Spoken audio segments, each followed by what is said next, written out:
Good morning, and before we start this morning, apologies if you can hear a little bit of echo in my voice. That's because I'm sat in a pretty empty office, and the reason for that is that I'm having the flooring done in here tomorrow, so hopefully this echo will go away once I get that sorted out.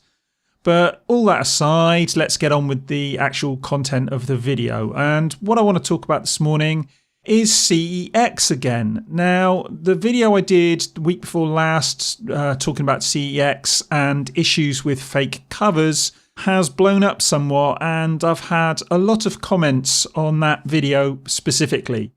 Most of the comments are fairly supportive and understand what I'm trying to talk about and why I'm a little bit irritated about the fact that CEX are putting out games with fake covers.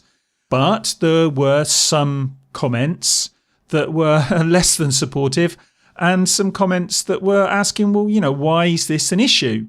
Now, most of the people saying, why is it an issue, didn't make too much of a deal of it, though some people did swear and have a go at me personally, which, okay, if that's what you want to do, that's your problem. But it did raise an interesting point as, why is this an issue? What's the problem with CEX actually copying covers and putting them onto games? Basically, it comes down to two very distinct issues. The first one's copyright law, and the second one is consumer rights. Now, first off, we have to say that what CEX are doing is they're making copies of covers for games, and then they're putting those games on the shelves next to other games, or the same game in some instances, that are originals, that have the original covers and the original cases and all the rest of it. And the games with the fake cover art are often being sold at or around the same price as the original games. Now, all these games are second-hand. The difference being, obviously, is the fake cover art. And why is that an issue? Well, as I say, it comes down to copyright law and it comes down to consumer rights. Now, the first one is copyright law. You have to ask, are CEX allowed to actually copy this cover art? I would suggest not, because if you actually look at copyright law, it states that you may use the work of others if, 1, the copyright has expired, 2, your use of the work is fair dealing as defined under the 1988 Copyright Designs and Patents Act, UK. And that actually states that there's an exemption for non-commercial research, study, criticism or review, or for reporting of current events. Now, obviously, CEX don't fall into that category, so we can discount that one as well. And then 3, your use of the work is covered under licensing schemes that you have subscribed to and the copyright holder is a member of.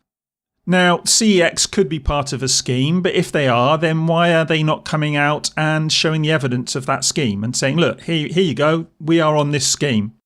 I think that's probably because they aren't on a scheme. And certainly the copyright holders didn't seem to be aware of any such arrangement when Pomolo Pictures, who's also been making videos about this and was the guy who I first came across when I looked into this issue in the first place, he contacted the copyright holders, well, some of them anyway, and they at that point didn't seem aware of any arrangements. They also seemingly weren't aware of having given express permission either, which is the 4th proviso under the copyright law. If the copyright holder gives permission, then obviously you're entitled to use their copyrighted material. And Nintendo, when Pomolo Pictures contacted them, didn't seem aware of having done that. And, I think it's safe to say that CEX are neither part of a scheme or have express permission from all the various copyright holders whose intellectual property they're copying. I mean, there's an awful lot of copyright holders out there, and it seems unlikely that they wouldn't be aware of this if CEX had actually come to them and said, have we got permission to do this? I can't see people like Nintendo and Konami giving them permission anyway, given that we know that Nintendo are quite litigious and Konami are quite litigious, and so are many other companies when it comes to their intellectual property. But this still leaves the second issue. Even if CEX had been given express permission, then they still have the Consumer Contracts Regulations and the Consumer Rights Act to deal with. This is what they would have to overcome. It says here, second-hand goods bought from online retailers are covered by the Consumer Contract Regulations, which says that you have 14 days to cancel the order, or to take it back, in other words. Also, if you buy second-hand goods from a retailer, you are also covered by the Consumer Rights Act, which states that goods must be as described, fit for purpose, and of a satisfactory quality. The seller is required to tell you about any faults or problems. You just have to remember to factor in realistic wear and tear. So the onus is on the seller to inform you of any issues. And I would say that printing out a fake cover is an issue. You're not getting the full product. And so they have to tell you that.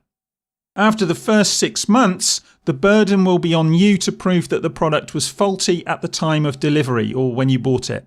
So you've got basically 14 days and then 6 months. So CEX have to take those items back if you take them back.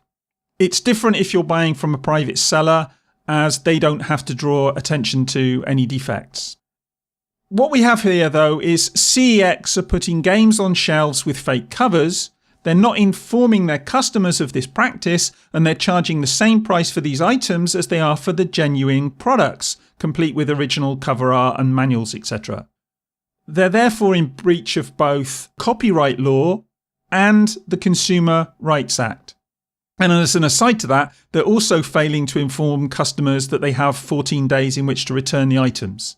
And as I say, 6 months if the consumer can prove that the item was defective at the time of purchase, which obviously it was, if you haven't spotted that. So if you guys out there have got items that have got these fake covers and you haven't spotted them and you bought them less than 6 months ago, take the bloody things back. The people who are saying that this is only a cover or only box art and that you're getting an original game are, well, quite frankly, they're missing the point.